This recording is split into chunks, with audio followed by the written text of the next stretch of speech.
सबको मसीह में जय मसीह की। मैं विश्वास करता हूं कि आप अच्छे हैं, भले चंगे हैं और परमेश्वर के कार्य को अपने जीवन में देख रहे हैं।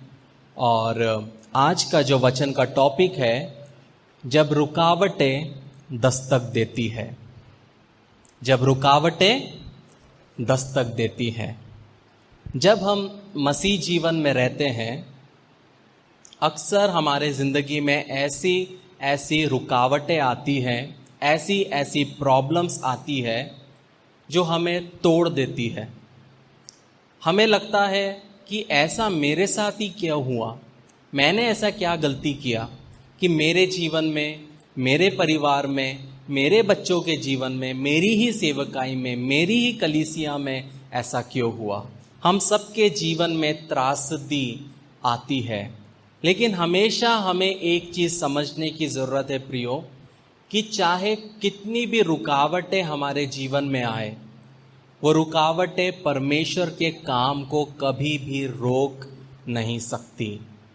ऐसे ही एक प्रॉब्लम, एक रुकावट यायर नाम के एक व्यक्ति के जीवन में आया, जिसके बारे में आज हम देखेंगे। जब हम लूका 8 उसका 40 से 42 पढ़ते हैं, वहाँ पे हम देखते हैं, लिखा है, जब यीशु लौटा तो लोग उससे आनंद के साथ मिले, क्योंकि वे सब उसकी बाट जोह रहे थे। इतने में यायर नामक एक मनुष्य जो आराधनालय का सरदार था आया और यीशु के पांवों पर गिर के उससे विनती करने लगा कि मेरे घर चल, क्योंकि उसके 12 वर्ष की इकलौती बेटी थी और वे मरने पर थी। तो यहाँ पे हम देखते हैं एक परिस्थिति को यायर नाम के व्यक्ति के जीवन में। यायर जो था वो एक समृद्ध व्यक्ति था और अपने समुदाय में वो क्या था, वो प्रसिद्ध था। और उसका काम क्या था, वो आराधनालय का क्या था, सरदार था। मतलब वो चयन करता था कि प्रार्थना का नेतृत्व कौन करेगा, शास्त्रों में से कौन पढ़ेगा और सेवा में कौन सिखाएगा। मतलब वो सिनगोग का एक बड़ा व्यक्ति था। लेकिन एक दिन क्या हुआ, उसकी बेटी बीमार पड़ी। पैसा था तो उसने वैद्यों को दिखाया, लेकिन कुछ नहीं हुआ। धीरे धीरे वो बेटी की परिस्थिति खराब होती गई और इतनी खराब हो गई कि वो मरने के करीब आ गई। तो ये यायर जो था, हो सकता है इसने पहले से यीशु मसीह के बारे में सुना होगा, लेकिन वो नहीं गया यीशु मसीह के पास, क्योंकि सब लोग यीशु मसीह को क्या करते थे, एज अ रेबल मानते थे। यीशु मसीह को पसंद नहीं करते थे, वो उसको एक दुश्मन के तौर पे मानते थे। लेकिन जो यायर था, उसने सुना है यीशु मसीह अंधों को आके देता है, लंगड़ों को चलाता है, मुर्दों को जिलाता है। तो अब जब उसके जीवन में एक परिस्थिति आई कि जहाँ पे उसकी 12 साल की बेटी मरने वाली है, वैद्य कुछ नहीं कर पा रहे हैं, तो वो क्या हुआ, उसने एक निर्णय लिया कि चलो मैं यीशु मसीह के पास आता हूँ।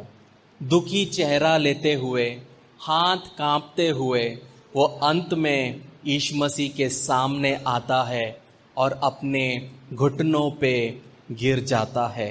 सोच के देखिए, एक संपन्न आराधनालय का अध्यक्ष यीशु मसीह, जो सादा कपड़ा पहना हुआ है, उसके सामने में नम्र होके उसके सामने घुटनों के बल आता है। और यहाँ पे हम देखते हैं इस यायर का सिर्फ आशा का किरण एक ही है, वो है यीशु मसीह। हमारे जीवन में भी ऐसी परिस्थितियाँ आती है कि जहाँ पे हमें लगता है कि ये जो परिस्थिति है, इसको मैं बदल नहीं सकता। मेरे बेटे के जीवन में जो परिस्थिति है, मैं उसको बदल नहीं सकता।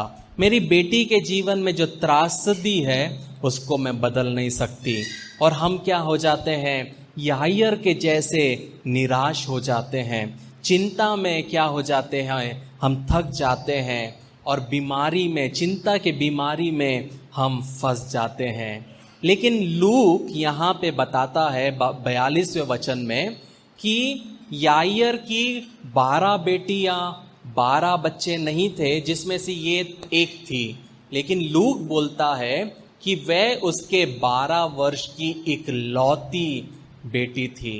कहने का मतलब है वो उसकी एकमात्र बेटी थी, उसकी और कोई संतान नहीं थी। वो उसके पापा के आंखों का तारा थी, वो डैडीज गर्ल थी, वो डैडीज डॉटर थी, कि पापा की परी थी। यायर के लिए बचपन से ये क्या थी? उसकी जिंदगी थी। लेकिन एकाएक क्या हुआ? एकाएक वो बीमार हुई और वो मरने के करीब आ गई। प्रियो, हमारे जीवन में भी ऐसी परिस्थितियां आती है जहाँ पे सब ठीक चलता है। यहाँ पे हम सोच रहे हैं कि ये 12 साल की लड़की है, अब तो इसके सामने जिंदगी है, 26-27 साल में इसकी शादी होगी। नहीं,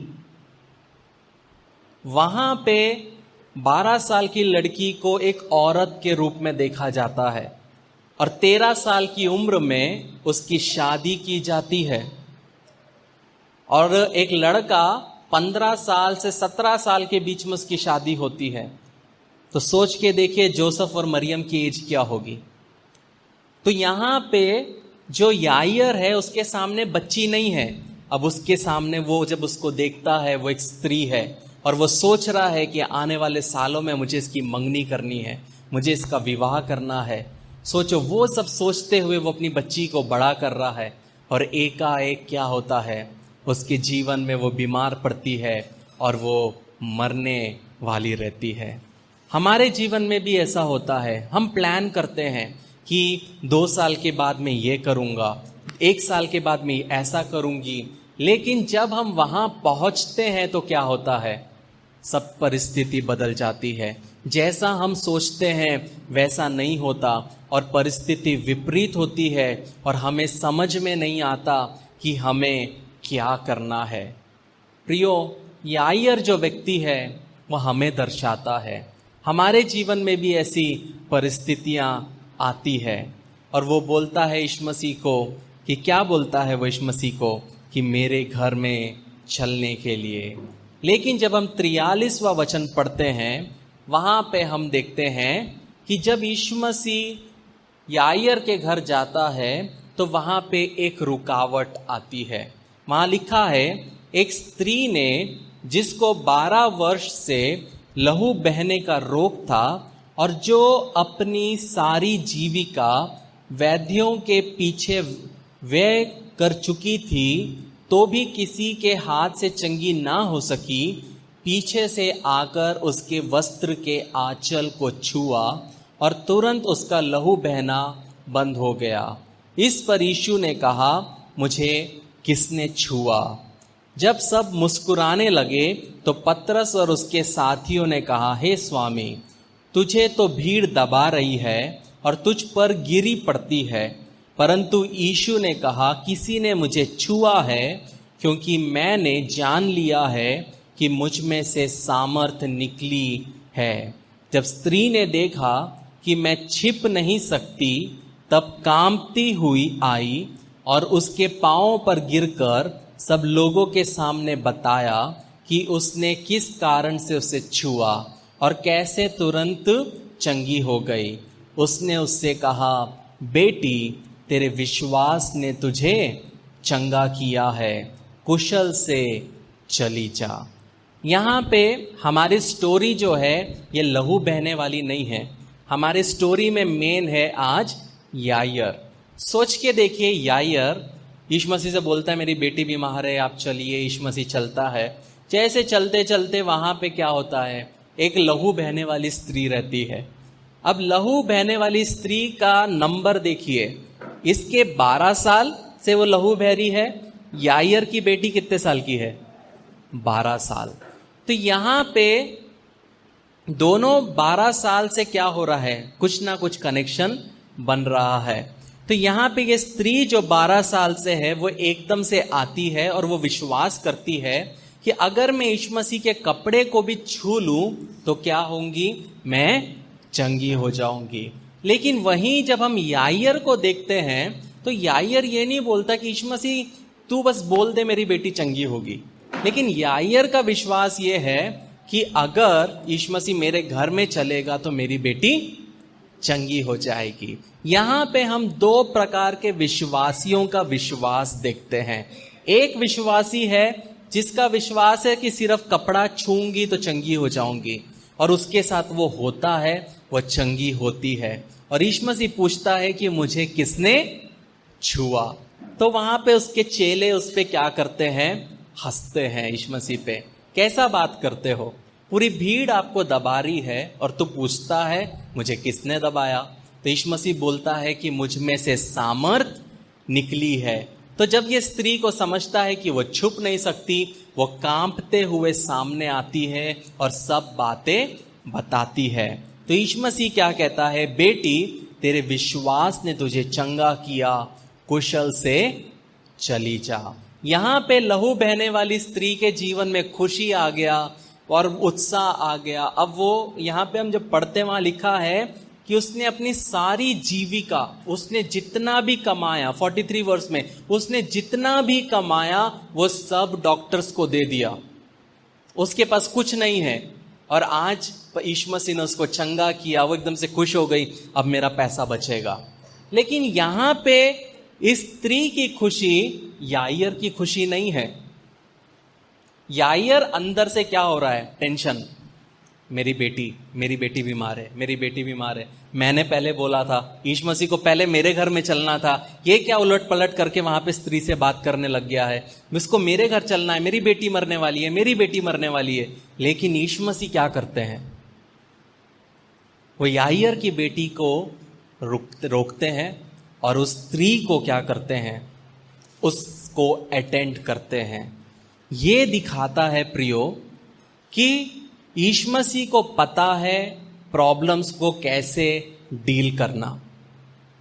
हम सबको लगता है मेरा प्रॉब्लम सबसे बड़ा है, लगता है कि नहीं लगता है, हम सबको लगता है मेरा परिवार का प्रॉब्लम सबसे बड़ा है। लेकिन हम सोचते डिले क्यों हो रहा है, रुकावटें क्यों आ रही है, और क्या होगा, ऐसा क्यों हो रहा है। एक चीज समझना है, यीशु मसीह को पता है। लेकिन यीशु मसीह हर एक चीज के पीछे एक कारण होता है।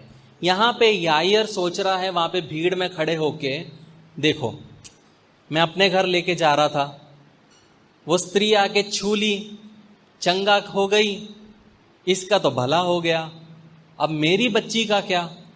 और हम ये पढ़ते हैं तो हमको लगता है ये 2 मिनट की बात है, लेकिन नहीं, जब ऐसे भीड़ में ऐसा कुछ होता है तो समझो आधा 1 घंटा। लोग भीड़ में हैं, यीशु मसीह बीच में है, और यीशु मसीह क्या सोच रहे हैं, इस औरत के बारे में सोच रहे हैं। लेकिन वो याईर की बेटी को क्या नहीं किए, वो भूले नहीं। प्रियो, आपको हमेशा एक चीज याद रखना है, अगर आपके जीवन में रुकावट आ रही है वो अच्छाई के लिए है। अगर आपके जीवन में डिले हो रहा है तो उसके पीछे कुछ भलाई ही उत्पन्न होगी। जल्दबाजी कभी मत करो, अपने हाथ में प्रॉब्लम्स को मत लो। ये कभी मत सोचो कि मैं ये ऐसा करूंगा तो ऐसा हो जाएगा, ऐसे करूंगी तो ऐसा हो जाएगा। नहीं, अपने प्रॉब्लम्स यीशु मसीह के हाथ में दो और चिल करो, टेंशन मत लो। बच्चे परमेश्वर ने दिए, परमेश्वर के हाथ में दो। पति परमेश्वर ने दिया, पति को परमेश्वर के हाथ में दो। पत्नी परमेश्वर ने दी, पत्नी को परमेश्वर के हाथ में दो। परिवार परमेश्वर ने दिया, परिवार को परमेश्वर के हाथ में दो। आप अपने सोच विचार करने से, टेंशन लेने से कुछ नहीं होगा, होगा परमेश्वर के समय पर। मैं एक ऐसे व्यक्ति को जानता हूं, जब उसका बेटा बीमार था, उसने 1.5 साल उपवास प्रार्थना किया, फिर भी उसका बेटा मर गया। ये कभी नहीं सोचना कि आप उपवास प्रार्थना करोगे, भूखा रहोगे, डाइटिंग करोगे, डाइनियल फास्टिंग करोगे तो आपका प्रॉब्लम सॉल्व हो जाएगा। कुछ चीजें हैं जो अपने समय पर ही होगा। इसलिए समझ क्या है, इंतजार करो, परमेश्वर के हाथ में अपने आप को दे दो। अपने प्रॉब्लम्स को दे दो, वो सही समय पे क्या करेगा, उसका निवारण करेगा। तो जब यीशु मसीह उसको विदा करते हैं तब याईर को क्या होता है, अच्छा लगता है, चलो अब यीशु मसीह मेरे घर आएंगे। लेकिन जब हम 49th वर्स पढ़ते हैं, वहां लिखा है वह ये कह ही रहा था कि किसी ने आराधनालय के सरदार के यहां से आकर कहा, तेरी बेटी मर गई, गुरु को दुख ना दे। याईर वहां खड़ा था, यीशु मसीह चलो मेरी बेटी, यीशु मसीह चलो मेरी बेटी, मेरी बेटी, मेरी बेटी। लेकिन खड़े होते होते जैसे यीशु मसीह ने उस स्त्री को विदा किया, याईर ने भीड़ में से देखा कि उसका एक सेवक उसकी ओर चलते हुए आ रहा है, लोगों को ढकेलते हुए आ रहा है सामने, और उसने उसका चेहरा देखकर वो समझ गया कुछ तो गड़बड़ है, क्योंकि हमारा चेहरा बताता है कि क्या प्रॉब्लम है।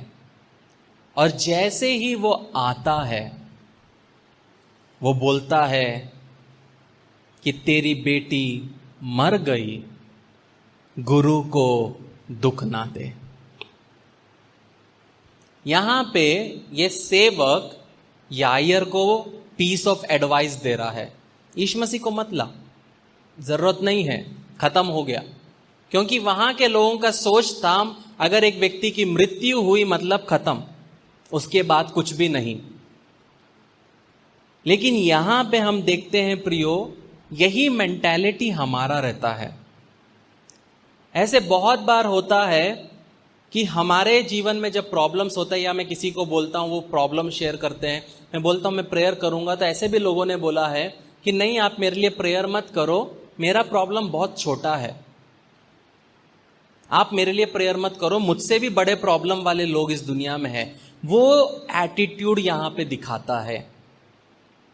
गुरु को दुख ना दे, मेरे लिए प्रेयर मत करो, मेरा प्रॉब्लम सॉल्व है, वो प्रॉब्लम छोटा है, वो हो जाएगा। हमको ये लगता है कि यीशु मसीह के पास इतना प्रॉब्लम्स का है कि हमारा प्रॉब्लम यीशु मसीह देखेगा नहीं। पर मैं एक चीज बताना चाहता हूं कि आपका प्रॉब्लम छोटा हो बड़ा हो, आप कभी भी एनी टाइम एनीवेयर यीशु मसीह के पास जा सकते हैं। जब हम इब्रानी 4:16 पढ़ते हैं, वहां लिखा है, इसीलिए आओ हम अनुग्रह के सिंहासन के निकट हियाव बांधकर चले कि हम पर दया हो और वह अनुग्रह पाए जो आवश्यकता के समय हमारी सहायता करे। हियाव बांधकर हमको यीशु मसीह के पास आना है। हो सकता है आपका प्रॉब्लम होगा कि आपके चेहरे पे ये पिंपल्स आ रहे हैं, बाजू वालों के लिए वो कोई बड़ी बात नहीं, लेकिन आपके लिए बड़ी प्रॉब्लम है कि आपको पिंपल आ रहा है, या आपके बाल सफेद हो रहे हैं, या आपको दस्त हो गया है। आपको लगेगा ठीक है मैं गोली ले लूंगी हो जाएगा ठीक, छोटा प्रॉब्लम। लेकिन ये प्रॉब्लम भी आप परमेश्वर के पास लेके जा सकते हैं। ये नहीं सोचना है कि परमेश्वर इतना बड़ा है, 1.5 करोड़ के ऊपर के टॉपिक ही वो लेगा, मेरा 1000 का प्रॉब्लम थोड़ी सॉल्व करेगा। ऐसा नहीं है प्रियो। आपके हर प्रकार के प्रॉब्लम, छोटे हो बड़े हो, एनी टाइम एनीवेयर, आप जहां बैठे हो आप बोल सकते हो परमेश्वर ये मेरा प्रॉब्लम है, ये चीज मुझे बॉदर कर रहा है। कोई भी चीज जो आपको बॉदर करती है, बॉदर करना मतलब परेशान करना। हो सकता है आपके घर में मकड़ी का जाला है, आपके पास जो सामान है वो नहीं है, वो आपको बॉदर कर रहा है, आप वो भी बोल सकते हैं। वो आपका पिता है, आपको ये नहीं सोचना है मैं ये कैसे बोल दूं, मैं वो कैसे बोल दूं। हर चीज आप परमेश्वर को बोल सकते हैं। सऊदी अरेबिया का जो राजा है, उसके बारे में बोला जाता है कि आज भी वो अपने बिजी शेड्यूल में से कुछ समय निकालता है कि वो प्रजा के लोगों की बातें सुने, कि उनकी क्या प्रॉब्लम्स हैं, उनके जीवन में क्या तकलीफ है। सऊदी अरेबिया का राजा। तो सोचो अगर एक राजा अपनी प्रजा के लिए 21वीं सदी में समय निकाल सकता है, तो हमारा परमेश्वर कितना बड़ा है। अगर एक मनुष्य मनुष्य के लिए समय निकालता है तो परमेश्वर ने तो हमको रचा है अपनी स्वरूप में और अपनी समानता में। इसलिए कभी भी परमेश्वर के सिंहासन के पास जाने के लिए दुखी नहीं होना, कंफ्यूज नहीं होना, बल्कि क्या लिखा है, हियाव बांधकर कॉन्फिडेंस के साथ एनी टाइम, रात के 4:30 बजे क्यों ना हो, सुबह के 5 क्यों ना बजे हो, आप परमेश्वर को पुकार सकते हैं। और ऐसा नहीं है कि आपका नंबर होल्ड पे डालेंगे, वो ट्यून बजेगा, फिर आपका कनेक्ट होगा, फिर आप बोलोगे नहीं, जैसे बोले वैसे वो सुने। ये है हमारा परमेश्वर प्रियो। एनी टाइम, रात के समय, दिन के समय, हॉस्पिटल में, खुशी में, वो हमेशा आपको सुनता है। यहां पे जब हम 49 वचन पढ़ते हैं लूका 8, वहां पे वो बोलता है कि तेरी बेटी मर गई, गुरु को दुख ना दे। यीशु मसीह क्या करता है, ठीक है चलो खत्म हो गया, मैं दूसरे को चंगा करने जाता हूं, ऐसा बोल के यीशु मसीह वहां नहीं किया। लेकिन 50वां वचन कहता है, यीशु ने यह सुनकर उसे उत्तर दिया, मत डर, केवल विश्वास रख तो वह बच जाएगी। सोच के देखिए, यायर विश्वास के साथ यीशु मसीह के पास आया कि यह मुझे चंगा करेगा, लेकिन जब उसने उन शब्द को सुना कि तेरी बेटी मर गई है, क्या हुआ, उसका दुख असहनीय शोक में बदल गया। पहले दुखी था, मेरी बेटी बीमार है, उसको आशा थी यीशु मसीह आएगा, चंगा करेगा, मैं अपनी बेटी की शादी धूमधाम से करूंगा, बहुत सारे सपने थे। लेकिन जैसे ही उसने सुना कि उसकी बेटी मर गई, वो क्या हो गया, वो शोक में चला गया, वो दुखी हो गया। उस चीज को कल्पना करके देखिए, यीशु मसीह खड़ा है, उसके बाजू में यायर है, और वहां पे उसका दास आके बोलता है कि यीशु मसीह को परेशान मत कर, तेरी बेटी मर गई है। वो इतना करीब था, यीशु मसीह उसको सुन सकता है। यीशु मसीह ने क्या किया होगा, यीशु मसीह ने अपना हाथ उसके गले में डाला होगा और उसको बोला होगा, मत डर, केवल विश्वास कर तो वो बच जाएगी। आपके जीवन में ऐसी परिस्थिति हो सकती है प्रियो, कि जहां पे आपने सोचा कि ये जो परिस्थिति थी ये ठीक होगी, लेकिन वो विपरीत हो गई।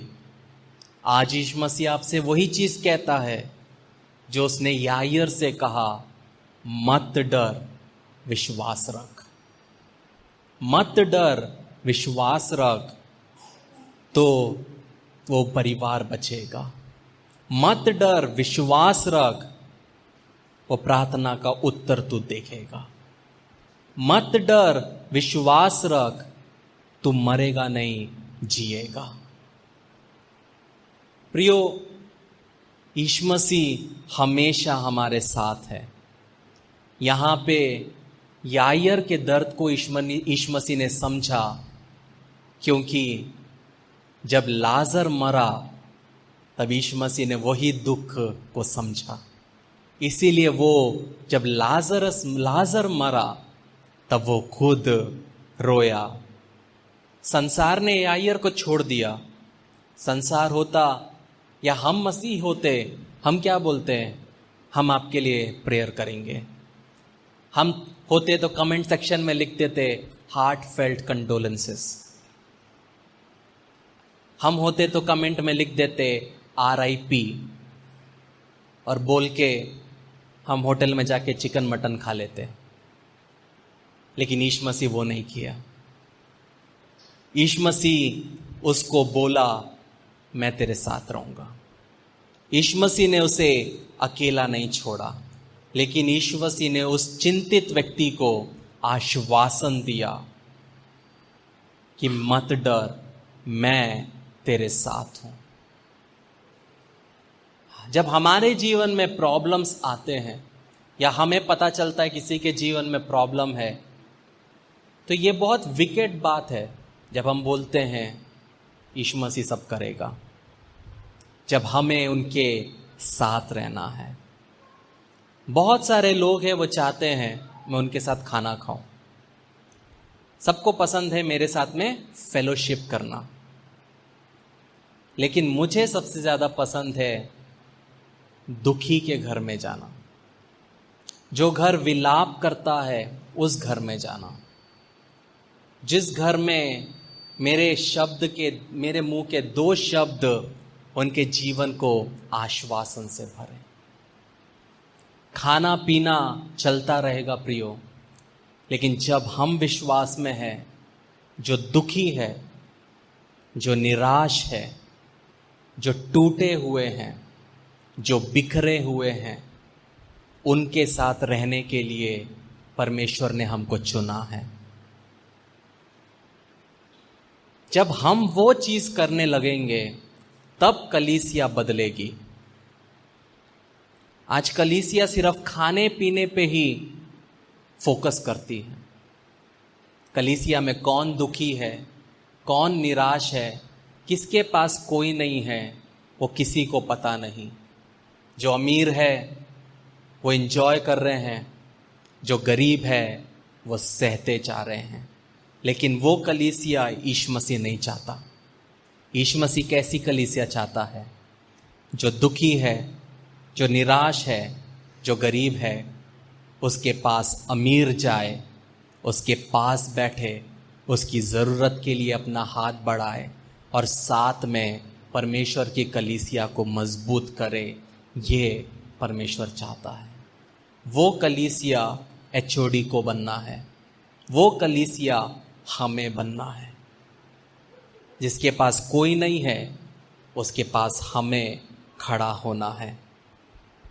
जब हम 51वां वचन पढ़ते हैं वहां पे हम देखते हैं यीशु मसीह आते हैं। क्या लिखा है? घर में आकर उसने पतरस, यूहन्ना, याकूब और लड़की के माता पिता को छोड़ अन्य किसी को अपने साथ भीतर आने ना दिया। यही चीज मैं हमेशा सिखाता हूं, इनर सर्कल। ये यहां पे यीशु मसीह दिखाता है इनर सर्कल। हम सबके जीवन में, हम सबके परिवार में इनर सर्कल होना चाहिए। इनर सर्कल बोले तो चुनिंदे लोग। जैसे हम संदूक के बारे में देखते हैं, टेबरनेकल को देखते हैं, बाहर क्या है? आउटर, अंदर में outer coat, inner coat, holies of holy. जब यीशु मसीह परमेश्वर ने जब संदूक बनाया तो 3 भाग में विभाजित किया, बाहरी जगह, अंदरूनी जगह और सबसे पवित्र जगह।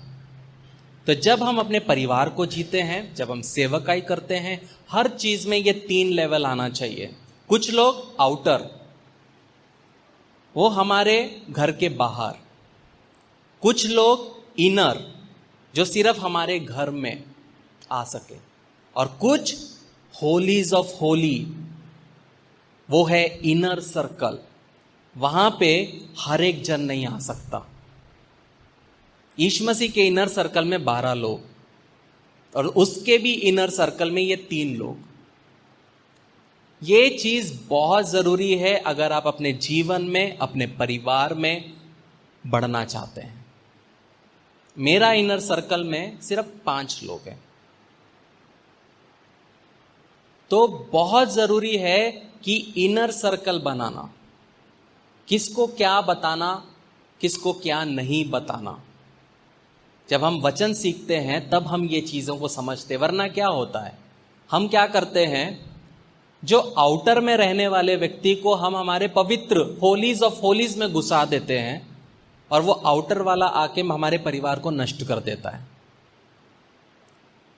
जो होलीज ऑफ होली में रहने वाला व्यक्ति को हम आउटर में रख देते हैं और उसकी हम कदर नहीं करते। तो जब हम इस प्रकार अपने जीवन को व्यतीत करते हैं तब शैतान हमारे जीवन में, हमारे परिवार को, हमारी सेवकाई को नष्ट नहीं कर सकता। ये बहुत जरूरी है। हमको ये मजाक लगता है, ऐसा थोड़ी होता। होता है मैं चलता हूं, मेरे परिवार में मैं ये अप्लाई करता हूं, क्योंकि अगर मुझे मेरी सेवकाई पूरी करनी है तो मुझे बाइफरकेट करना पड़ेगा। हर एक व्यक्ति से जो मैं मिलता हूं वो मेरे घर में नहीं घुस सकता।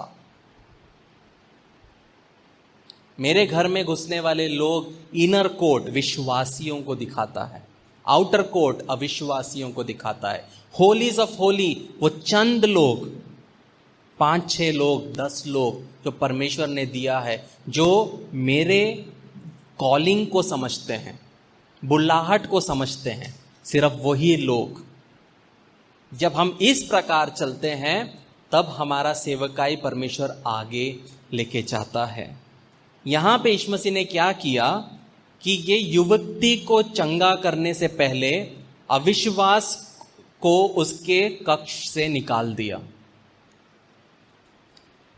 वो घर में जो अविश्वासी लोग थे, जो विश्वास नहीं करते थे, जिन्होंने भेजा याईर के पास कि तेरी बेटी मर गई, रब्बी को तंग मत कर, प्रभु को तंग मत कर। यीशु मसीह को पता है वहां पे लोग क्या है, अविश्वासी है, वो नहीं समझ पाएंगे मैं क्या करने जा रहा हूं। और यीशु मसीह के चेलों में से भी कुछ लोगों को यीशु मसीह ने अलग किया। यह दिखाता है किसको क्या बोलना है। हर एक व्यक्ति, जो मैं राहुल को बोलूंगा वो मैं मदन को नहीं बोलूंगा, जो मैं मदन को बोलूंगा गिरीश को नहीं बोलूंगा, क्योंकि हर एक व्यक्ति के अनुसार उसको बताया जाएगा। ये बहुत जरूरी है। जब हम 52वां वचन पढ़ते, वहां लिखा है, सब उसके लिए रो पीट रहे थे, परंतु उसने कहा रो मत, वो मरी नहीं परंतु सो रही है।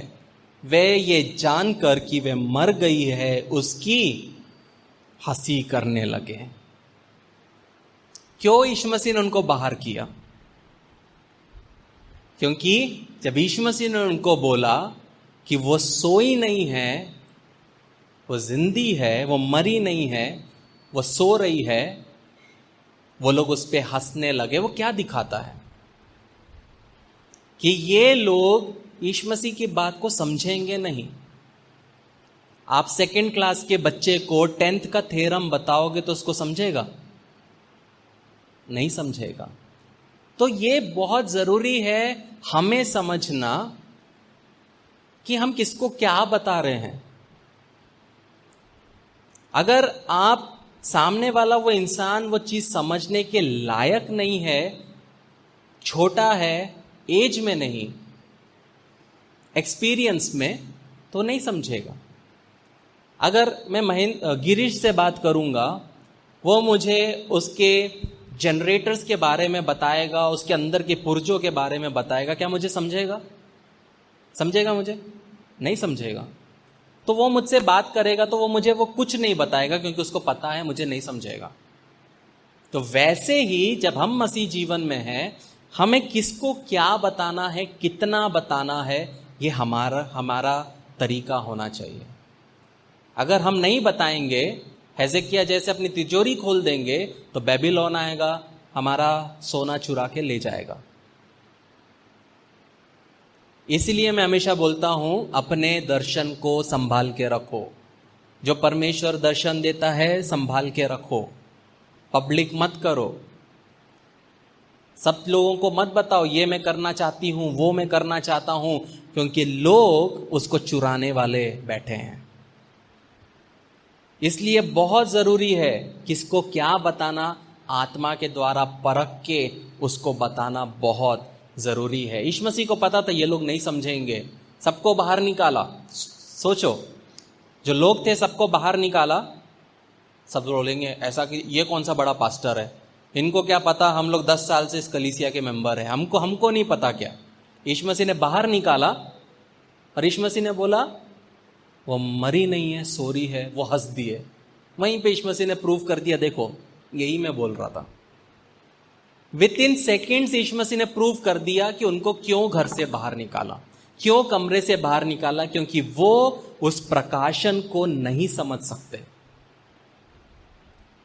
इसीलिए यीशु मसीह ने क्या किया, उनको निकाला, क्योंकि वो जब तक वहां रहेंगे परमेश्वर के काम नहीं होगा। एक मन होना बहुत जरूरी है। कभी कभी जब मैं आराधना करता हूं, हम लोग तो यहाँ पे एक गाना अगर 2 बार रिपीट कर दिया तो हम लोग एकदम से कंफ्यूज हो जाते, पास्टर जी को क्या हुआ। लेकिन मैं जब आराधना करता हूं तो मैं एक स्टैंजा 2-2 घंटा गा सकता हूं, 3-3 घंटा मैं गाता हूं एक स्टैंजा, क्योंकि मैं आत्मा में गाता हूं। और अगर मेरे जैसे गाने वाला 2 हो जाए तो सोच के देखिए क्या होगा। और मैं ऐसे आराधना करने वाले 100 हो जाए तो सोचो इस सिटी का क्या हाल होगा। कहने का मतलब है कि एक लेवल है हमारा मसीह में, वो हमको बढ़ाना है ताकि परमेश्वर और हमको क्या करे, उपयोग में लाए। जब हम 54 वचन पढ़ते, वहां लिखा है, परंतु उसने उसका हाथ पकड़ा और पुकार कर कहा, हे लड़की उठ। तब उसके प्राण लौट आए और वे तुरंत उठ बैठी। यीशु मसीह ने जाके कुछ नहीं किया, वो लेटी थी, उसका हाथ पकड़ा और उसको कहा, हे लड़की उठ, और वो तुरंत उठ बैठी। यीशु मसीह ने चंगा कर दिया, जिंदा कर दिया। यायर सोच रहा होगा जब तक वो यहां आया, अगर वो स्त्री वहां नहीं आती ना, वो मेरा 1 घंटा वेस्ट नहीं होता, मेरी बेटी जिंदा रहती। ये थी यायर की सोच, ये है मनुष्य की सोच। लेकिन यीशु मसीह वहां रुका, उस स्त्री को अटेंड किया, यायर के प्रेजुडिस को खराब किया, डिस्ट्रॉय किया। जो उसको सोच होगा यीशु मसीह को चलना चाहिए था, हर व्यक्ति का होगा। और फिर जो असंभव था उसको संभव करके दिखाया। यह है यीशु मसीह का तरीका। यीशु मसीह वेट करता है कि जब एक परिस्थिति कब तक खराब होती है, वो रुकता है। जब वो इतनी खराब हो जाती है कि उसके बाद वो परिस्थिति को सिर्फ यीशु मसीह बदल सकता है, ताकि उसके द्वारा महिमा सिर्फ परमेश्वर को मिले। इसलिए हमारे जीवन में प्रॉब्लम्स आते आते आते हम सोचते अब तो खत्म। जिस मोमेंट में आपने बोला खत्म, वही राइट टाइम है परमेश्वर के लिए। जिस मोमेंट में परिस्थिति खराब हो के आप एकदम से बोलते हो प्रभु मुझसे नहीं हो सकता, तब यीशु मसीह के चेहरे पे स्माइल आती है। यही तो मैं चाहता था। जब हम बोलते हैं हमसे नहीं होगा, यीशु मसीह बोलेगा अब मैं काम करूंगा। यह है हमारा यीशु मसीह। और जब तक हम सोचते कि मेरे ऐसे करने से ये हो जाएगा, मेरे वैसे करने से ये हो जाएगा, यीशु मसीह बोलेगा तू करते रहे। थक हार के हमको वापस आना ही है। ये हमारे ऊपर है, हम कितनी जल्दी क्या करते हैं, हम उसको सबमिट करते हैं। और आखिरी भाग उसमें लिखा है, और उसने आज्ञा दी कि उसे कुछ खाने को दिया जाए, क्योंकि वो बीमार थी। और बहुत सारे लोग जो मृत्यु होने के बाद जब वो बाहर आते हैं, सबसे पहले उन्हें खाने को दिया यीशु मसीह ने, ताकि आत्मा शरीर को रिसीव कर सके। बहुत सारे जगह हम वो देखते हैं, इवन लाइव जो इस पृथ्वी पे भी जहां लोग जिंदा हुए हैं, जैसे ही कोई जिंदा होता है प्रार्थना के बाद, उसको एकदम से खाने को दिया जाता है।